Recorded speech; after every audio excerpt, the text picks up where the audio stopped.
Welcome back to Kitchen B. ഇന്ന് ഞാനൊരു restaurant style fish ഫില്ലിയുടെ റെസിപ്പിയാണ് ഷെയർ ചെയ്യുന്നത്. വളരെ എളുപ്പത്തിൽ ഉണ്ടാക്കിയെടുക്കാൻ പറ്റുന്ന നല്ല deep fried crispy crunchy fish filly നമുക്ക് വീട്ടിൽ തന്നെ എങ്ങനെ എളുപ്പത്തിൽ ഉണ്ടാക്കിയെടുക്കാമെന്ന് നോക്കാം. അപ്പോൾ എല്ലാവരും ഈ അടിപൊളി റെസിപ്പി ഒന്ന് കണ്ടു നോക്കുക. ഫിഷ് ഫിലെ ഉണ്ടാക്കാനായിട്ട് നമുക്ക് ആദ്യം തന്നെ ഇതിനൊരു ബാറ്റർ ഉണ്ടാക്കണം. ബാറ്റർ ഉണ്ടാക്കാൻ വേണ്ടിയിട്ട് ഞാനൊരു ബൗളിലോട്ട് ഒരു 2.5 ടേബിൾ സ്പൂണോളം മൈദ ചേർത്ത് കൊടുക്കുന്നുണ്ട്. നമുക്കതിലോട്ട് ഒരു 2.5 ടേബിൾ സ്പൂണോളം മൈദ ഇട്ട് കൊടുക്കാം. ഇനി ഇതിലേക്ക് ഞാൻ ചേർത്ത് കൊടുക്കാൻ പോകുന്നത് കോൺഫ്ലവർ ആണ്. അത് ഞാനൊരു 1.5 ടേബിൾ സ്പൂണോളം കോൺഫ്ലവർ ഇതിലോട്ട് ഇട്ട് കൊടുക്കുന്നുണ്ട്. നമ്മുടെ ഫിഷ് നല്ല ക്രിസ്പി ആയിട്ടിരിക്കാൻ വേണ്ടിയിട്ടാണ് കേട്ടോ ഞാനത് കോൺഫ്ലവർ ചേർക്കുന്നത്. അത് നമുക്കൊരു 1.5 ടേബിൾ സ്പൂണോളം ചേർത്ത് കൊടുക്കാം. ഞാൻ പിന്നെ ഇതിലേക്ക് ഇട്ട് കൊടുക്കാൻ പോകുന്നത് ബേക്കിംഗ് പൗഡറാണ്. ഞാനിവിടെ ഒരു 1/8 ടീസ്പൂണോളം എടുക്കുന്നുണ്ട്. അതായത് 1/4 ടീസ്പൂണിൻ്റെ പകുതി, അത് കുറച്ചൊരു പിഞ്ചോളം മാത്രം മതി. അത് നമുക്ക് അതിലോട്ട് ചേർത്ത് കൊടുക്കാം. പിന്നെ ഇതിലേക്ക് ഞാൻ ഇട്ട് കൊടുക്കുന്നത് 1 ടേബിൾ സ്പൂണോളം പാപ്പരിക്കയാണ്. നിങ്ങളുടെ കയ്യിൽ പാപ്പരിക്ക ഇല്ലെങ്കിൽ മുളക് പൊടി ആയാലും ചേർത്ത് കൊടുത്താൽ മതി. പിന്നെ ഇതിലേക്ക് നമുക്ക് കുറച്ച് ഓണിയൻ പൗഡർ ചേർത്ത് കൊടുക്കാം. പിന്നെ ഞാനിവിടെ ഒരു 2 ടീസ്പൂണോളം കുരുമുളക് പൊടി ചേർത്ത് കൊടുക്കുന്നുണ്ട്. മീനിന് കുറച്ച് കുരുമുളക് ചേർത്താലാണ് കുറച്ച് എരിവുണ്ടെങ്കിൽ നല്ല ടേസ്റ്റാണ്. പിന്നെ ആവശ്യത്തിന് ഉപ്പും ചേർത്ത് കൊടുക്കാം. ഉപ്പ് ചേർത്തതിന് ശേഷം നമുക്ക് ഇതിലോട്ട് കുറച്ച് വെള്ളം ഒഴിച്ച് അതൊരു നല്ല തിക്കായിട്ടുള്ളൊരു ബാറ്റർ ഉണ്ടാക്കിയെടുക്കാം. ഒരുപാട് വെള്ളം ഒഴിച്ചിട്ട് ഭയങ്കര ലൂസായിട്ടുള്ളൊരു ബാറ്ററൊന്നും ഉണ്ടാക്കരുത്. ഇതുപോലെ ഇത്തിരി വെള്ളം ഒഴിച്ചിട്ട് നമുക്കിങ്ങനെ മിക്സ് ചെയ്ത് കൊടുത്തുകൊണ്ടിരിക്കാം. ഇത്തിരി വെള്ളം ഒഴിച്ച് മിക്സ് ചെയ്ത് നമുക്ക് ആ ഒരു മുക്കിയെടുക്കാൻ പറ്റുന്ന ആ ഒരു പരുവെത്തുന്നവരെയും അത്യാവശ്യം തിക്കുമായിരിക്കണം, എന്നാൽ അത്യാവശ്യം ഫ്ലോ ചെയ്യുന്ന ആ ഒരു കൺസിസ്റ്റൻസി ആവുന്നവരെ നമുക്ക് മിക്സ് ചെയ്ത് കൊടുക്കാം. കണ്ടാൽ നമ്മുടെ റെഡി ആയിട്ടുണ്ട് ബാറ്റർ. കണ്ടാൽ തന്നെ നിങ്ങൾക്ക് മനസ്സിലാവും. ഈ ഒരു പരുവെത്തുന്നവരെ നമുക്ക് അത് മിക്സ് ചെയ്ത് കൊടുക്കാം.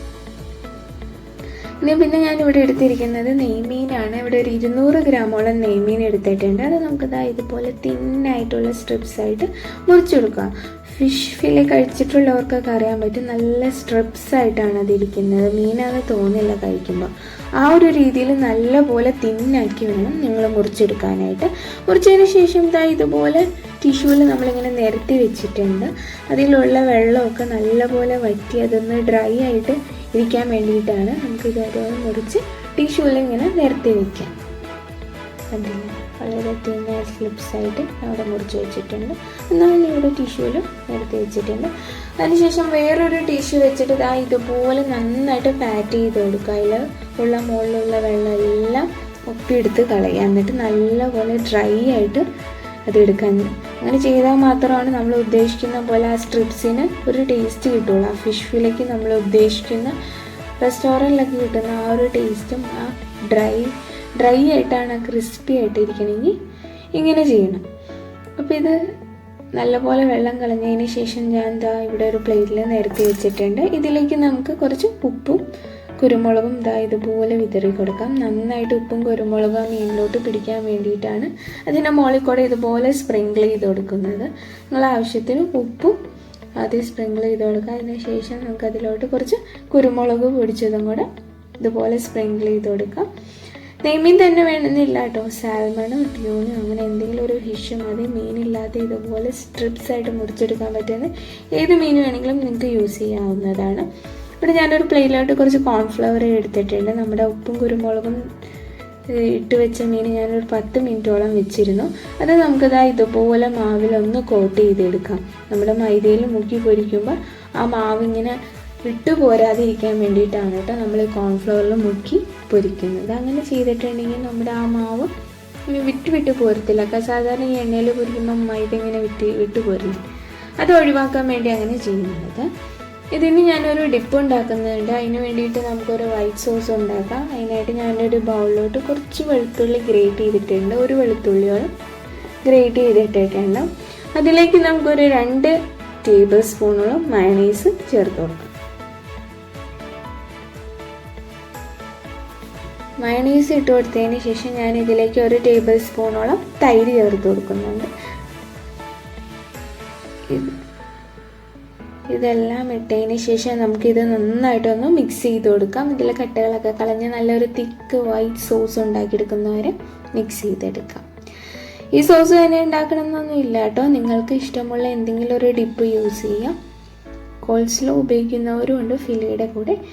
ജസ്റ്റ് അതൊന്ന് ഡിപ്പ് ചെയ്ത് കഴിക്കുമ്പോൾ ഒരു പ്രത്യേക ടേസ്റ്റ് കിട്ടും. അതിന് വേണ്ടിയിട്ടാണ് സോസ് ഞാൻ ഉണ്ടാക്കുന്നത്. ഇതില്ലാതെ ഈ ഫിഷ് ഫിലെ കഴിക്കാൻ രസമാണ് കേട്ടോ. അപ്പോൾ ഇതാ അത്യാവശ്യം ഞാൻ കട്ടകളൊക്കെ കളഞ്ഞ് സ്മൂത്താക്കി എടുത്തിട്ടുണ്ട്. ഇതിലേക്ക് നമുക്ക് കുറച്ച് കുരുമുളക് ഇട്ട് കൊടുക്കാം. നല്ലൊരു ചെറിയൊരു സ്പൈസി ആയിട്ട് തോന്നാൻ വേണ്ടിയിട്ടാണ്. ആവശ്യത്തിന് ഉപ്പ് വേണമെന്നുണ്ടെങ്കിൽ നിങ്ങൾക്ക് ചേർത്ത് കൊടുക്കാം കേട്ടോ. നമ്മുടെ സോസ് ഇവിടെ റെഡി ആയിട്ടുണ്ട്. ഇനി നമ്മുടെ ഓരോ മീനും നമുക്ക് മുക്കി പൊരിക്കാം. നമ്മൾ കോൺഫ്ലവറിൽ കോട്ട് ചെയ്ത് വെച്ചത് ഇതുപോലെ നമ്മൾ ആദ്യം ഉണ്ടാക്കിയ ആ ബാറ്ററിൽ ഇങ്ങനെ മുക്കിയതിന് ശേഷം നമുക്ക് എണ്ണയിലിട്ട് നന്നായിട്ടൊന്ന് ഡീപ്പ് ഫ്രൈ ചെയ്തെടുക്കാം. അത്യാവശ്യം നല്ല പോലെ ഒന്ന് കോട്ട് ചെയ്തെടുക്കണം കേട്ടോ. ശേഷം നമുക്കിത് എണ്ണയിലിട്ട് പൊരിച്ചെടുക്കാം.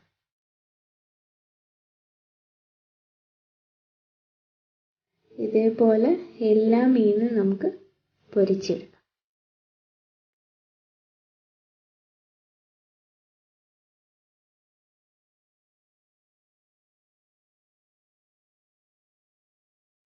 അപ്പം നമ്മുടെ ഫിഷ് ഫിലെ ഇവിടെ റെഡി ആയിട്ടുണ്ട്. വളരെ ഈസി ആയിട്ട് ഉണ്ടാക്കിയെടുക്കാൻ പറ്റുന്ന നല്ല അടിപൊളിയായിട്ടുള്ളൊരു റെസിപ്പിയാണ്. കുട്ടികൾക്കൊക്കെ ഭയങ്കര ഇഷ്ടപ്പെടും. മീൻ കഴിക്കാൻ മടിയുള്ളവരാണ് ഈ രീതിയിൽ ഉണ്ടാക്കി കൊടുക്കുകയാണെങ്കിൽ അവർക്കത് വളരെ ഇഷ്ടപ്പെടും. അപ്പോൾ എല്ലാവരും ഈ റെസിപ്പി ഒന്ന് ട്രൈ ചെയ്ത് നോക്കുക. ഫീഡ്ബാക്ക് അറിയിക്കുക. ഫീഡ്ബാക്ക് മാത്രമല്ല നിങ്ങളുടെ സജഷൻസും ഞങ്ങളെ അറിയിക്കുക. ഞങ്ങളുടെ വീഡിയോ ഇഷ്ടമാവുന്നുണ്ടെങ്കിൽ ലൈക്ക് ചെയ്യുക, സബ്സ്ക്രൈബ് ചെയ്യുക, മാക്സിമം എല്ലാവരിലോട്ടും ഷെയർ ചെയ്യുക. Thank you.